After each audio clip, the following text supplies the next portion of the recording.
Belmont at the Big A, or Aqueduct, as the old school likes to call it, has a pretty good card with some significant stakes for their championship meet. And one of them is the Woodward Stakes. It's a grade one. It's the fourth race on Saturday's card, run at a mile and an eighth for 3-year-olds and up.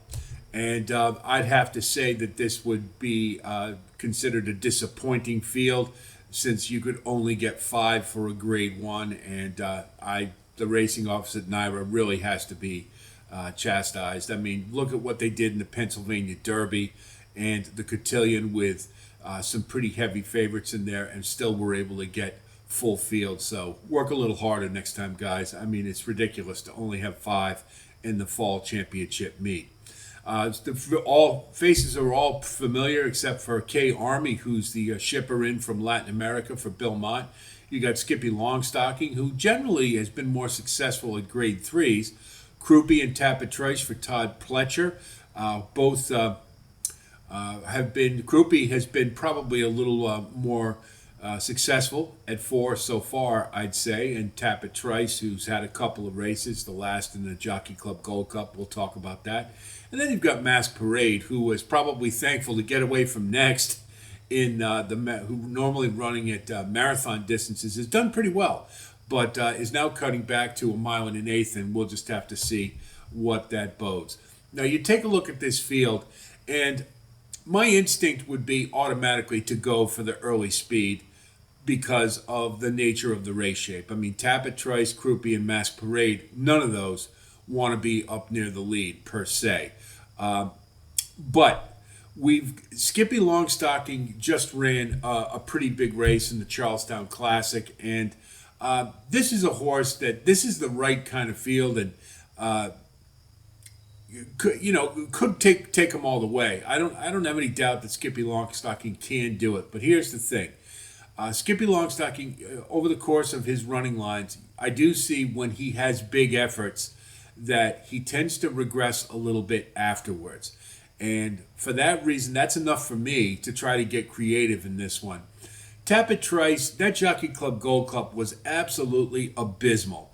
That was just such a terrible ride by Irad. He let Highland Falls and Arthur's Ride get away from him, and he basically lost any chance to do anything in that race. And what's really troubling is it follows up a really nice effort in the Monmouth Cup, where, he almost looked like a new horse. He rated professionally, broke well, and then he drew off when the time was right with authority. And he comes back in the Jockey Club Gold Club and crash right back to the Tapatrace that we used to hate last year.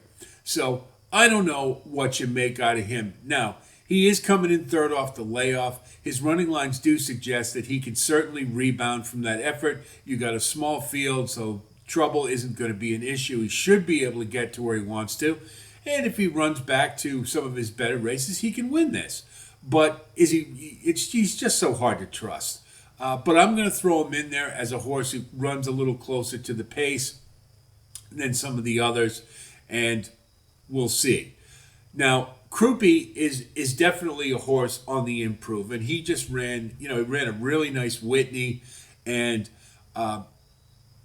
he is kind of a grinder, though, and he does run from the back. So the race shape here, he'll have to be a little closer than perhaps he wants to. Now, he has run closer to the pace in the past, and I don't suggest it's impossible that he can win this, because he can, without a doubt. I just have a feeling the race shape doesn't set up really well for him, and I think he might regress a little bit after a big effort like the Whitney. But you can certainly use him. I mean, I don't see any reason why not. Mask Parade has been running at marathon distances, and as I mentioned, happy to get away from next, I'm sure. But cutting back, I don't think is necessarily going to help a horse who needs pace and is going to be running from the back in a small field. And I really don't think this horse is fast enough anyway. If any of the top three runs one of their usual decent effort for them, then I think Mask Parade comes up short. So I'll toss Mask Parade. So we're left with K Army. K Army is undefeated. Now, he's coming from South America, so the class is suspect. That's true. But I'll tell you, went back and watched the El Derby from Valparaiso. Now, that race was run in March, so K Army's been here for a little while. But I'll tell you the thing that I really liked to see. This one has push button acceleration. When they got to the top of the stretch, they pushed a button and bang, this horse was gone. And really, it was very explosive and really impressive. And if you look at the rest of the horses in this field, none of them are.